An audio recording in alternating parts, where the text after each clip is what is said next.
Lumiere channel. Welcome to the money guidance reading for the week. This is your money guidance on how you can best attract money, be in the energy of money, the vibration of money, in the flow of money. This is that reading to get you into that energy of the highest good and the highest good of all when it comes to getting that cash, making those stacks. What's the guidance for watching? What is the guidance that you have for us for this week ahead? So we have, wow, a very interesting reading here. Excuse me, that has shown up. The VBT has been coming out, so if you bear with me, I'm going to clarify or add on to this message using the vice versa tarot, because she be talking, honey. She be gabbing. Okay. So, abundance mindset in reverse. And donations, tithing, and charitable work. This is really a little bit complicated. For you to attract money and for you to get into the vibration of money this week, there may be some spending of money involved. This is almost like a Four of Pentacles energy, Four of Pentacles reverse type vibe, where in order to, give something, in order to receive something, you have to have somewhere for it to go. But here's the thing, sometimes our mindset, right? Our mindset around money is in the poverty consciousness, which I'm very familiar with. And that's essentially saying that you operate and treat money in a way that is based in poverty. And when you operate from that type of energy, the odds are that sometimes you manifest, like the outcome of that is drawing in more of that poverty consciousness. So there's always things like the rich get richer or the poor get poorer, these sort of cliches where money attracts money, lack of money attracts lack of money, these kinds of vibrational or these sort of like societal cliches, and they come from somewhere. They're sort of like, old wives' tales. They come from something. There's an element of truth in them or a lesson in them that's been whittled down into these rudimentary and basic elements. The rich get richer while the poor get poorer. Well, what are those functions? What is the mindset of a rich versus a mindset of a poor? An example of a poverty consciousness mindset is, I don't know what to say. I mean, I'll have to use something from my life because I'm not trying to come out here for people, but a poverty consciousness mindset is not spending the money, the investing. That's the word, using words like spending instead of investing. If you are an entrepreneur, you have many business ventures or many ventures, period, you're going to have to invest sometimes. Not just your time and your energy, but your money, your resources. And that's called investing. That is a rich get richer word versus spending, which is a poor get poorer maybe type word. And this is again just like a very basic example of like differentiating between the two.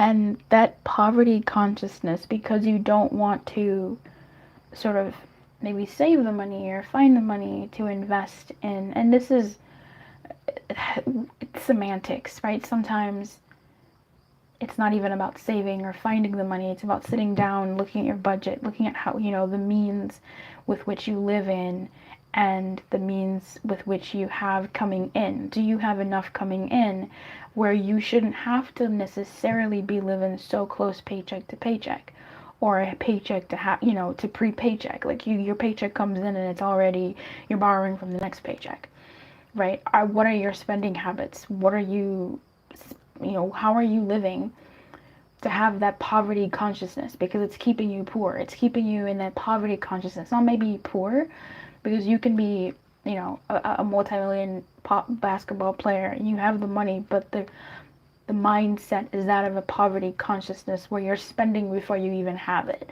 A hockey player, or a football player, American football, or even someone who works as an accountant, someone who works in a high-paying job, you can still have a poverty consciousness mindset. You can be a doctor making buku money and still have a poverty mindset, because consciousness mindset, because you're not spending your money wisely. You're not spending things in a way that gives you legs for the future. Why am I saying all this? This abundance mindset is speaking to me in a poverty mindset type way, and this donations and tithing and charitable work is about giving when you don't have, when you feel like you don't have.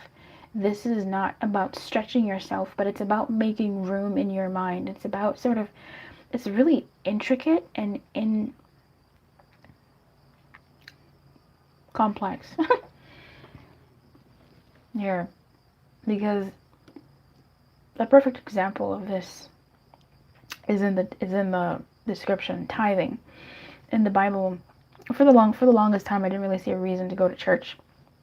I didn't care much for church. I didn't like it. I was a kid.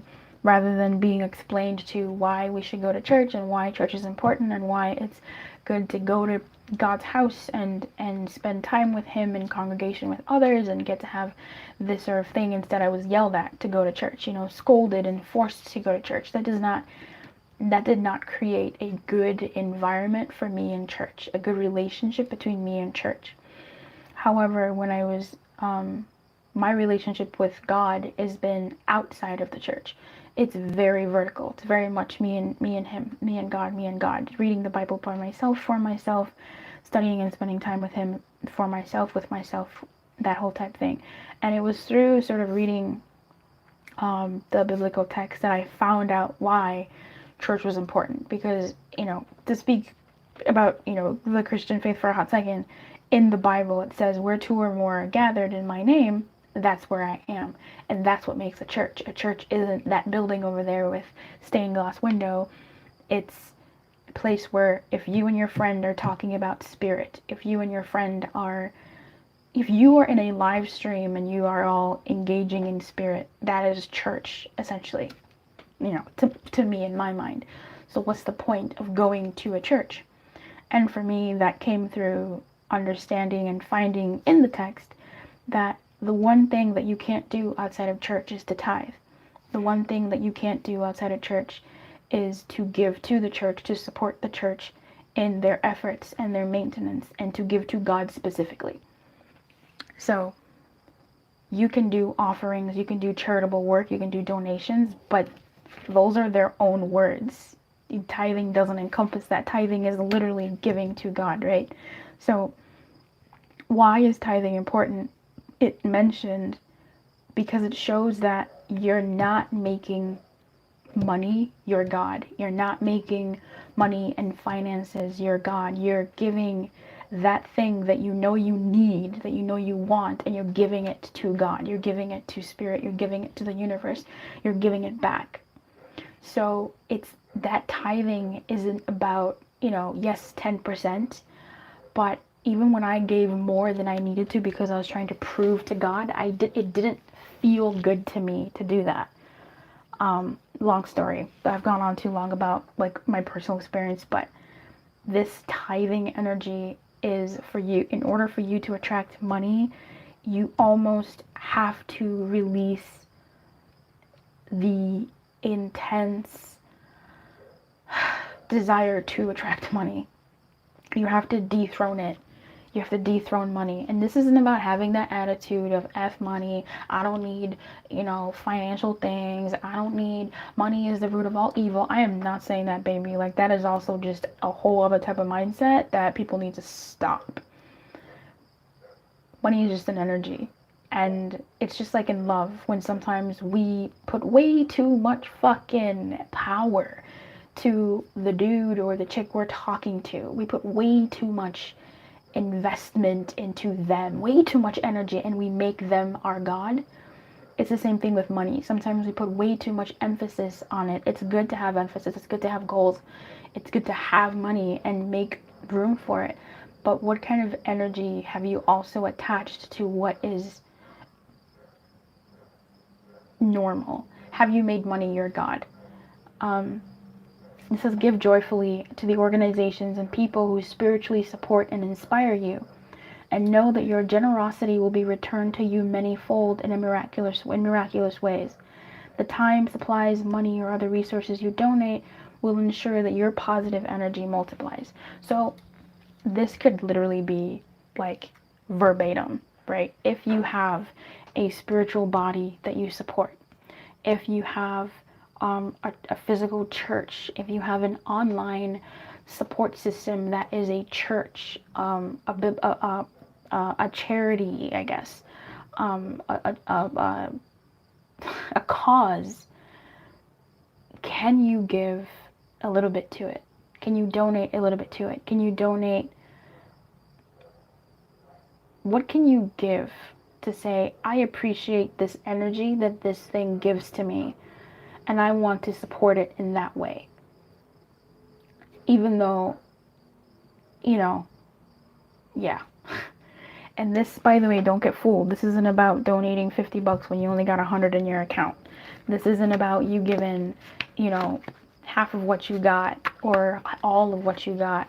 This isn't about that. This is about you giving even, I don't know, however much feels comfortable for you, just as an energetic exchange, Let's get some clarifiers for this. That's crazy. The moon in reverse and the strength. I mean, these are really major energies, right? We have two major arcanas coming out for this reading, and the moon in reverse talks about here, what are you going to pick? What are you most drawn to? That light in her hand, that egg light, or the sulfur in her hand, that green liquid? What is it that you're wanting? And the moon is in reverse. So I feel like it's like a mini devil energy. It's like, what are you going to choose?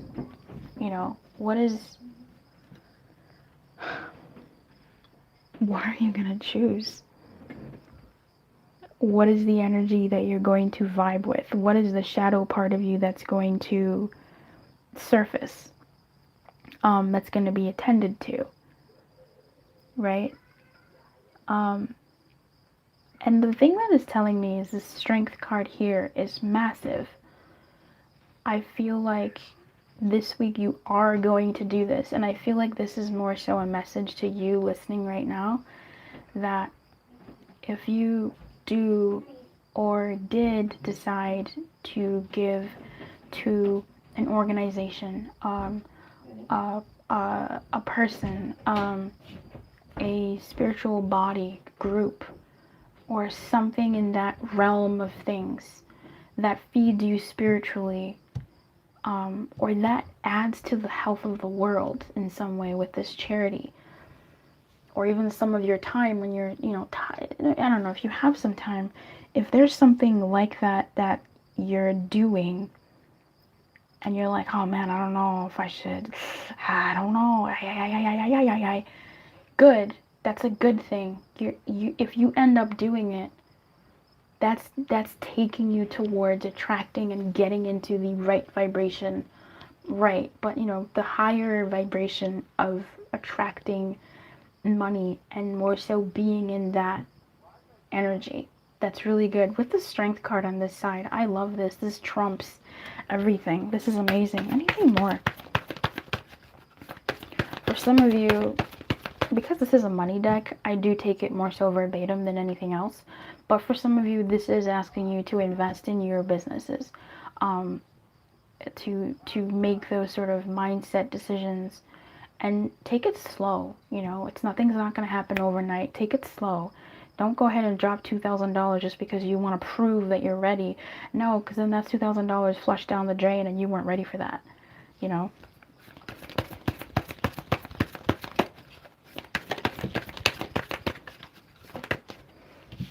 the King of Wands, taking action. I want to read this for you because I feel like that might be, oh my god, look who shows up at the top of the deck. The Four of Pentacles. Come through, baby. Come through, baby. Yes. Yes. Yes. Okay. Excuse me. A king sits upon his throne that's partly made of natural wood burls and partly of rough-hewn staves. The king holds aloft a plain wooden stave of the same sort. I don't know. He is dressed in court garb. Other than armored graves on his legs, a spotted salamander, symbolic of fire, rests at his feet. Like the Knight of Wands, the King of Wands thrives on supporting righteous causes and giving his energy where it's needed. Bitch, come through, honey. Come on. Come on. Come on. Come on. Come on. Come on. Tell me what's goody. I love it. Fucking yes. This is a person who gets shit done. It doesn't say shit, but I did. He's a man of action. Although he may have worldly wealth, you might not know it from looking at him or the way he lives. He doesn't have much patience with details that could slow down his process, so he lets others handle the small stuff and the aesthetics. Other kings may have fancy scepters or rods of authority. This king has a stick, and it does the job just fine. So he gets things done. He gets things done without all the hoopla. He's not saying, I'm not there yet. He's not saying, I'm not making buku money yet. He's not saying, I don't got the time. He's not finding excuses. He is taking action and taking the steps that he needs to take in order to support what he wants to support. In order to do the things that he wants to do the things that he wants to do. He says, give me a stick and I'm going to build you a fucking kingdom. Other people would make, oh, I don't have, no. He's taking the action that he needs to take. And I really respect his energy because it's not easy. It is not easy. All the ailments that we talk about, ooh, I'm tired, my feet hurt, my back breaking, my heart, all these things are real. They're very real, and this isn't to condescend any of that.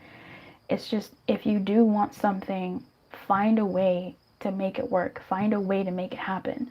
If it's going to take time, okay, then it's going to take time, but you now have a plan.